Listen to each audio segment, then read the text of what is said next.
એને બટાટી નામ મેં આપ્યું છે. હા હેપી બર્થડે. Thank you. ના બીજું થોડું બોલવાનું.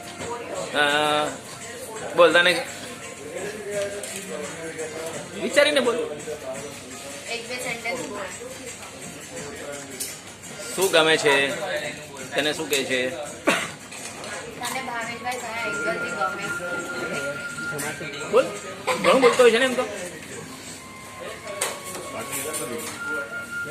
આ સરસ છે. હા થોડા પછી. પછી પછી બોલવું પડશે. ઓકે ઓકે કુંતલભાઈ, હા હવે તમારો આવે. કુંતલભાઈ, કુંજલ સૌથી જૂનો મારો લંગોટીઓ યાર. અમે બધા જ ઇનામ લેવા માટે સાથે ગયા છે. ઓલવેઝ ઇનામ લઈને અમે બંને જણા, એટલે સ્કૂલમાં ઇનામો, એટલે આપણા યરનું હું લેતો ને એના યરનું ઈ લેતો એમ. એટલે જેમ મારા પર તું ભડકતી એમ એના પર પ્રેરણા ભડકતી.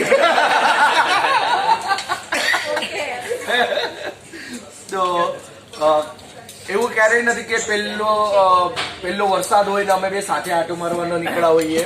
આવું બોલ નહીં. આ છોકરા કઈ અલગ સમજશે. હવે કુંજલભાઈને બોલવાનું. હા, કુંજલને બોલવા દે, તું શું બોલે છે? આ બધું એ બોલશે. આઈ થિંક પેલા તો ખૂબ ખૂબ શુભેચ્છાઓ. આઈ થિંક જે રીતે અમે પ્લાન કરેલો મેં જયેશ, આઈ થિંક એવી રીતે લાગે છે કે પાર પડ્યો, રાઈટ ને? તો અમને લાગતું કદાચ કિયાસ તો થશે પણ ન થયો.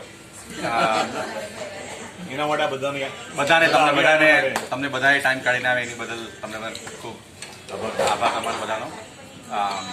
ભાવેશ માટે તો again I was is junior, તો અમે લોકો ક્યારેય સાથે એક ક્લાસમાં નથી ભણ્યા, પણ 1 વર્ષ જુનિયર હતા. 1 વર્ષ જુનિયર હતા.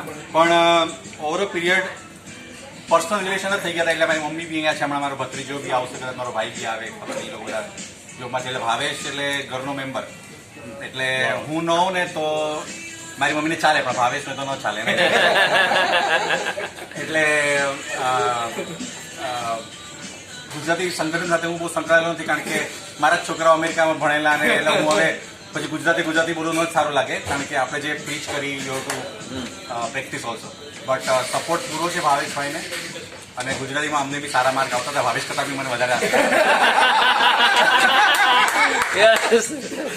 અને